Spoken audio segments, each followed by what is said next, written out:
মাত্র 10 মিনিটে প্রেসার কুকারে দুর্দান্ত স্বাদের চিকেনের রেসিপি। স্বাদে গন্ধে রঙে ভরপুর।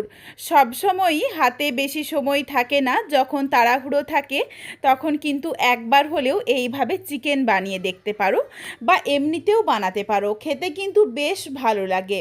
একই রকম কড়াইয়ের চিকেন রান্না খেয়ে খেয়ে যখন বোর লাগে, তখন কিন্তু একটু অন্যরকমভাবে রান্না করলে সেই রান্নার কিন্তু স্বাদ বা গন্ধ দুটোই বদলে যায়।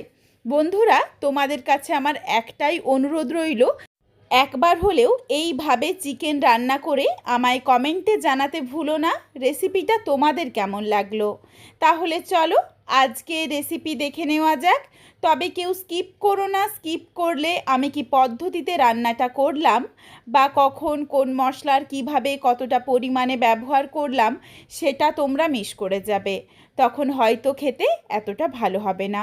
এখানে আমি প্রথমেই নিয়েছি 700 গ্রাম চিকেন। চিকেনটা ধুয়ে পরিষ্কার করে জলটা ঝরিয়ে নিয়েছি। জল ঝরানো চিকেনের মধ্যে প্রথমেই দিয়ে দিলাম বেশ কিছুটা পরিমাণে গন্ধরাজ লেবুর রস। এই গন্ধরাজ লেবুর রসটা দিলে ভীষণ সুন্দর একটা গন্ধ আসে। তোমরা যদি গন্ধরাজ লেবু না পাও, যদি পাতিলেবুর রস দাও, তখন কিন্তু অবশ্যই আরও এই উপকরণটা অ্যাড করবে, সেটা আমি তোমাদের বলে দিচ্ছি। এদিকে দেখো, লেবুর রসটা তো প্রথমে মেখে রাখলাম চিকেনের মধ্যে। 5-7 মিনিট একটু রেস্টে রাখবো, তার মধ্যে মশলার জোগাড়টা করে নিচ্ছি। একটু রেস্টে রাখলে বেশ কিছুটা চিকেন থেকে জল ছাড়বে, সেই জলটা ফেলে দেব। তাহলে চিকেনের যে একটা আষ্টে গন্ধ, সেটা একদম চলে যাবে। মিক্সিং জারে নিয়েছি একটা ছোট সাইজের পেঁয়াজ কুচি, কিছুটা পরিমাণে আদা রসুনের পরিমাণ কিন্তু অল্প দিয়েছি, খুব বেশি দিইনি। আর দিয়ে দিলাম 2টো কাঁচা লঙ্কা। এর সাথে তোমরা যদি গন্ধরাজ লেবুর রস না দাও চিকেনে, তখন কিন্তু এই মশলার সাথে গোটা গরম মশলা বেটে দিতে পারো, কারণ বাটা গরম মশলার গন্ধ বেশ ভালো আসে, সেটা কিন্তু খেতে আরও বেশি ভালো লাগবে। এখানে আমি গন্ধরাজ লেবুর রসটা দিয়েছি বলে যাতে এই গন্ধটা নষ্ট না হয়ে যায়, এই জন্য আর বেটে নেওয়া গরম মশলাটা দিলাম না। বেশ কিছুটা পরিমাণে জল ছেড়েছে, জলটা পুরোটাই ঝরিয়ে দিয়ে দিলাম স্বাদ অনুযায়ী লবণ, অল্প পরিমাণে হলুদের গুঁড়ো, প্রয়োজন মতো দিয়েছি 1/2 চামচ জিরের গুঁড়ো, 1/2 চামচ ধনের গুঁড়ো, আর দিয়েছি কিছুটা গুঁড়ো লঙ্কা। তোমরা যেমন ঝাল খাবে সেই বুঝে গুঁড়ো লঙ্কাটা দিয়ে নিও।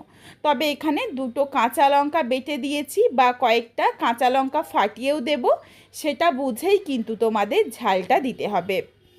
জলটা যে ঝরিয়ে দিয়েছি, এরপর যে দেখো মশলাটা মেখে রাখবো, এরপর কিন্তু আর জল ছাড়বে না। আর চিকেনের যে একটা আষ্টে গন্ধ থাকে, সেটাও একদমই চলে যাবে যদি তোমরা এই পদ্ধতিতে রান্নাটা করো। মশলাগুলো দেওয়ার পর দিয়েছিলাম প্রায় 1 থেকে 2 চামচের মতো কাঁচা সর্ষের তেল। সমস্ত কিছু দিয়ে ভালোভাবে চিকেনটাকে মেখে নিয়েছি।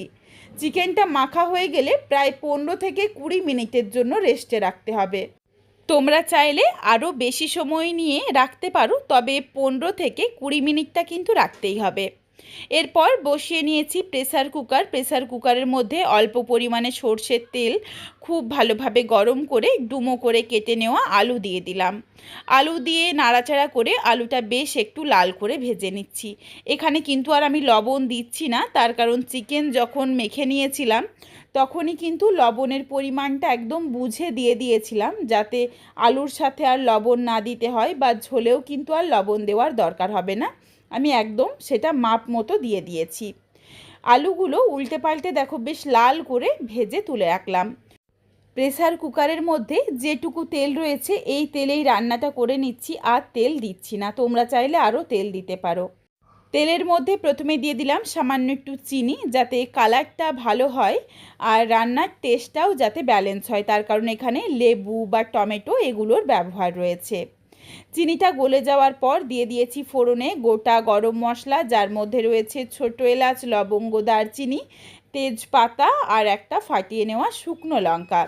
ফোড়নটা ভাজা হয়ে যাওয়ার পর দিয়ে দিয়েছি কিছুটা পরিমাণে পেঁয়াজ কুচি। খুব বেশি মশলা দিয়ে আজকের এই রান্নাটা করব না, অল্প মশলা দিয়েই প্রেসার কুকারের মধ্যে কম সময়ে রান্না করব, অথচ রান্নাটা যেমন দেখতে সুন্দর হবে তেমন কিন্তু খেতেও বেশ ভালো লাগবে।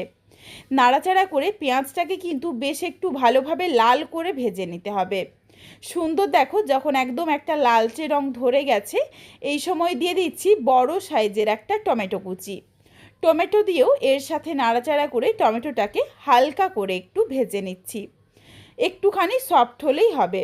বাকিটা কিন্তু প্রেসার কুকারের মধ্যে সুন্দরভাবে হুইসেল দিয়ে নিলেই টমেটো একদম গলে যাবে। সুন্দরভাবে দেখো বেশ একটু হালকা করে টমেটোটা ভাজা হয়ে গেছে। এরপর এখানে ম্যারিনেট করে রাখা চিকেনটা দিয়ে দিলাম। চিকেনের সাথেই দিয়ে দিচ্ছি আলু। এখানে আলাদা আলাদা করে দেওয়ার দরকার নেই, তার কারণ চিকেনের থেকে কিন্তু আলু সেদ্ধ হতে বেশি সময় লাগে। এই জন্য একই সাথে দিয়ে কষতে থাকবো। তারপর ঢাকনা দিয়ে হুইসেল দিয়ে নিলেই কিন্তু সুন্দরভাবে সমস্ত কিছু একসাথে সেদ্ধ হয়ে যাবে। চিকেনটা দেওয়ার পর ওপর থেকে হালকা করে একটু ঢাকনাটা চাপিয়ে দিচ্ছি, যাতে বেশ কিছুটা জল ছাড়ে। আর সেই জলটাকে গ্যাসের আঁচটা বাড়িয়ে নিয়ে জলটাকে একটু শুকিয়ে নেব, যাতে জলটা একদম না থাকে।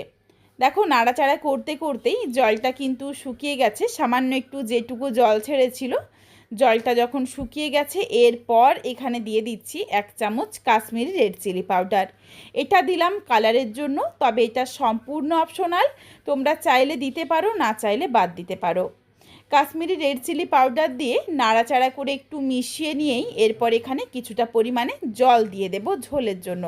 তোমরা যেমন ঝোল রাখতে চাও সেই বুঝে জলটা কম বা বেশি করে দিয়ে নিও। এখানে আমি ঠিক যতটা ঝোল রাখতে চাইছি সেই বুঝে দেখো জলটা দিয়ে নিয়েছি। আর জলটা দিয়ে আরেকবার নাড়াচাড়া করে মিশিয়ে দিলাম। এখানে আমার হাতের কাছে ধনেপাতা ছিল না, তোমাদের কাছে যদি ধনেপাতা কুচি থাকে তাহলে অবশ্যই দিও, তাহলে ফ্লেভারটা কিন্তু বেশ ভালো আসবে। এর সাথে দিয়ে দিলাম কয়েকটা কাঁচা লঙ্কা, যাতে সুন্দর একটা গন্ধ আসে। এরপর প্রেসার কুকারের ঢাকনাটা আটকে নিলাম। গ্যাসের ফ্লেম মিডিয়াম টু হাইতে করে একটা হুইসেল দেব। একটা হুইসেল দেওয়ার সাথে সাথেই গ্যাসের ফ্লেমটা অফ করে দেব।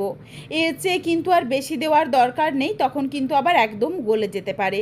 তোমাদের যদি পরে মনে হয় আরেকটা হুইসেল লাগবে তাহলে চাইলে দিতে পারো, কিন্তু একবারে বেশি হুইসেল দিও না। আর এখানে এক একটা প্রেসার কুকারের ধরন কিন্তু এক এক রকম হয়, এক এক রকম সময় লাগে। এরপর কিন্তু তোমরা নিজেদের পছন্দ মতো করে তোমরা হুইসেলটা দিয়ে চিকেনটা সেদ্ধ করবে। আমি তোমাদের কাছে অনুরোধ করব যে একটু হলেও আগে নাবিয়ে নেওয়ার চেষ্টা করবে, যেন দেরি না হয়ে যায়।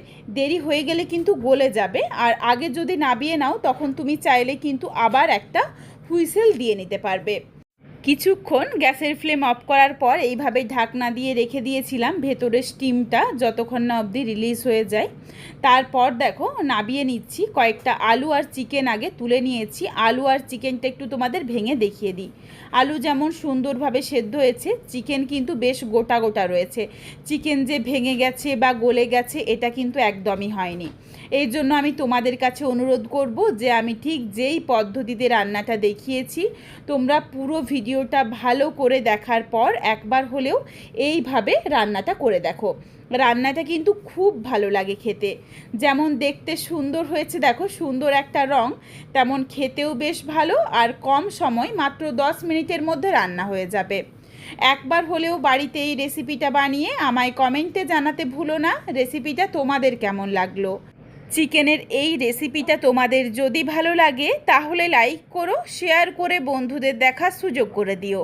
তোমরা যদি আরও এই ধরনের নিত্য নতুন ঘরোয়া রেসিপি দেখতে চাও তাহলে অবশ্যই আমার চ্যানেলটিকে সাবস্ক্রাইব করে পাশে থাকা বেলটি অন করে অল নোটিফিকেশান অন করে দিও, যাতে আমার প্রত্যেকটা রেসিপির নোটিফিকেশান সবার প্রথমে তোমাদের কাছে পৌঁছে যায়। আবারও খুব তাড়াতাড়ি দেখা হচ্ছে ঘরোয়া নতুন কোনো এক রেসিপি নিয়ে। পরবর্তী রেসিপি দেখার আমন্ত্রণ রইল। পুরো ভিডিওটা দেখার জন্য অসংখ্য ধন্যবাদ। তাহলে আজকে আসি, সবাই ভালো থেকো, সুস্থ থেকো।